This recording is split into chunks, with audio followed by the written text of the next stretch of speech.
Hello students of class 5, welcome to our online class. आज हम रिमझिम का चैप्टर 9 एक माँ की बेबसी पढ़ेंगे। तो शुरू करते हैं। ये जो कविता है एक माँ की बेबसी, उसके लेखक हैं कुंवर नारायण। और लेखक अपने बचपन में जो खेलते थे अपने साथियों के साथ, तो उन साथियों में से एक था, उसका नाम था रतन। तो वो रतन, उसके बारे में ये कविता में वर्णन की है।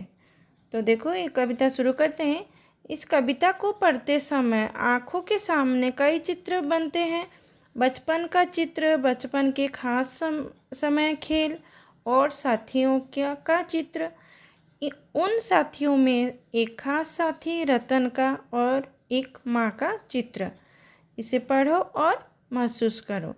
तो यहाँ पे लेखक बोल रहे हैं कि ये कविता पढ़ते समय आँखों में कई चित्र आ जाते हैं, बनते हैं। जैसे कि बचपन का चित्र, बचपन के खास समय, खेल, साथियों का चित्र। उसमें से एक है जो एक साथी था जो रतन, और उसकी माँ का चित्र। कविता धीरे धीरे पढ़ने की चीज़ है, उसे मन में उतरने में काफ़ी समय लगता है। कभी कभी तो बरसों बाद हम बचपन की पढ़ी कविता पढ़ते हैं तो लगता है पहली बार पढ़ा है इसे। कविता पढ़ने के बाद मन के किसी कोने में घर बना लेती है, किसी मौके पर वह उभर आती है। तो यहाँ पे लेखक बोल रहे हैं कि ये कविता को जो धीरे धीरे पढ़ने की चीज़ है कविता, और वो मन में उतरने के लिए काफ़ी समय लगता है। अगर हम कोई कविता पढ़ते हैं तो वो मन में उतरने के लिए बहुत समय लेता है। कभी कभी तो हम जब बहुत दिनों बाद एक कविता पढ़ते हैं तो लगता है बचपन की पढ़ी हुई कविता जब बहुत दिनों बाद पढ़ते हैं तो लगता है ये पहली बार हम पढ़ रहे हैं। कविता में पढ़ने के बाद मन में अगर किसी कोने में घर बना लेती है तो किसी मौके पर उभर आती है। कविता कहानी सबके साथ यह होता है, इसीलिए हमें इससे चिंतित होने की ज़रूरत नहीं कि कविता एक बार में पूरी तरह समझ में आ रही है या नहीं। अगर उससे सिर्फ एक चित्र ही उभरता है तो भी कविता कामयाब है। तो हम लेखक बोल रहे हैं कि कविता कहानी जो हम पढ़ते हैं वो ज़रूरी नहीं है कि हम एक बार में ही वो उसको समझ लें। वो समय लेता है, उसको समझने के लिए समय लगता है। और अगर हम पढ़ के उसको एक चित्र उभरता है हमारे मन में, अगर एक चित्र उभरता है, जैसे कि अगर हम पतंग के बारे में पढ़ रहे हो कविता और पतंग का चित्र हमारे मन में उभरता है तो हम समझेंगे कि ठीक है, हम पूरी तरह कविता को समझ गए। ऐसे ही लेखक बोल रहे हैं कि अगर हम कोई कविता पढ़ रहे हैं या कहानी पढ़ रहे हैं तो कोई भी उसके बारे में कोई भी चित्र उभरता है तो हम कामयाब हैं वो कविता या कहानी को समझने में। ना जाने किस अदृश्य पड़ोस से निकलकर आता था वह खेलने हमारे साथ। रतन जो बोल नहीं सकता था खेलता था हमारे साथ। तो यहाँ पे लेखक बोल रहे हैं कि जो आता था रतन, जो किस अदृश्य पड़ोस से कहाँ से आता था, वो पड़ोसी से कहाँ से आता था और हमारे साथ खेलता था। रतन जो है वो बोल नहीं सकता था फिर भी हमारे साथ खेलता था।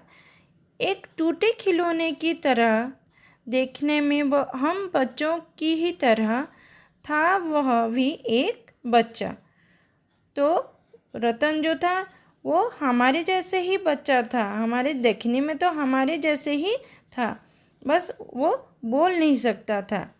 टूटे खिलौने की तरह, जैसे टूटा हुआ खिलौना, एक पैर या हाथ टूट गया हो, वो खिलौना तो खिलौना होता है पर उसके हाथ या पैर टूटे होते हैं, तो वो भी बच्चा हम जैसे ही तरह दिखता था पर वो बोल नहीं सकता था। लेकिन हम बच्चों के लिए अजूबा था, क्योंकि हमसे भिन्न था। वो हम सबसे अलग था। भिन्न था मतलब अलग था।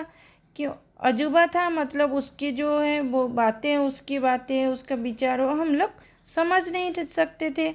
उसकी बोल नहीं सकता था तो हम समझ नहीं सकते थे, इसीलिए हमसे वो भिन्न था, अलग था। थोड़ा घबराते भी थे हम उससे, क्योंकि समझ नहीं पाते थे।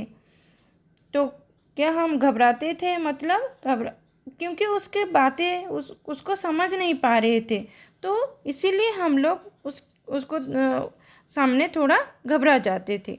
उसकी घबराहटों को ना इशारों में कही, उसकी बातों को ना उसकी भयभीत आँखों में हर समय दिखती उसके अंदर की छटपटाहटों को।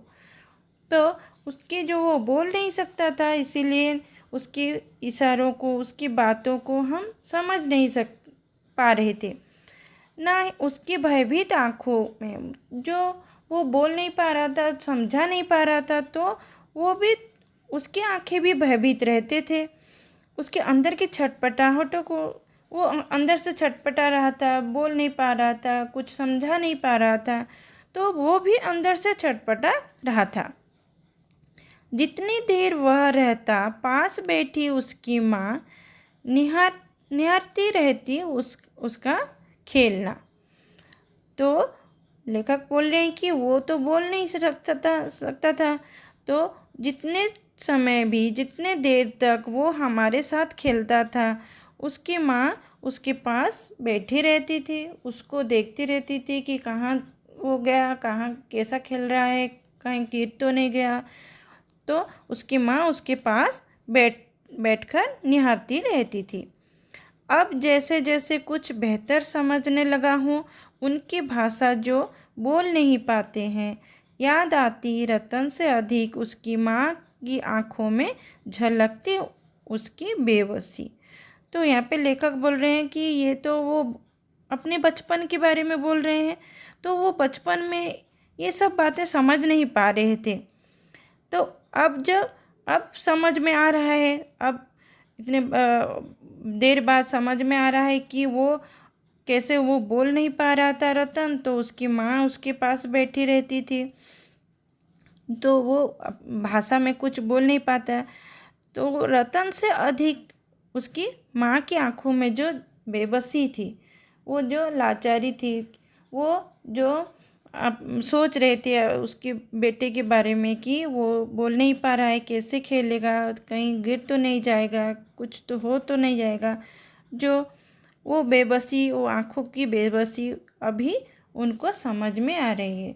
तो लेखक यहाँ पे एक माँ की जो बेबसी है, जो अपनी बच्चे के लिए झटपटाहट है कि वो ठीक से है कि नहीं, ठीक से खेल रहा है कि नहीं, तो सभी लोगों से मिल रहा है कि नहीं, ये जो एक माँ की बेबसी है यहाँ पे वो सब विस्तार में व्याख्या की है। तो बच्चों, ये हो गया हमारा चैप्टर 9, एक माँ की बेबसी। ठीक है, हम लोग इसका क्वेश्चन आंसर अगले वीडियो में करेंगे।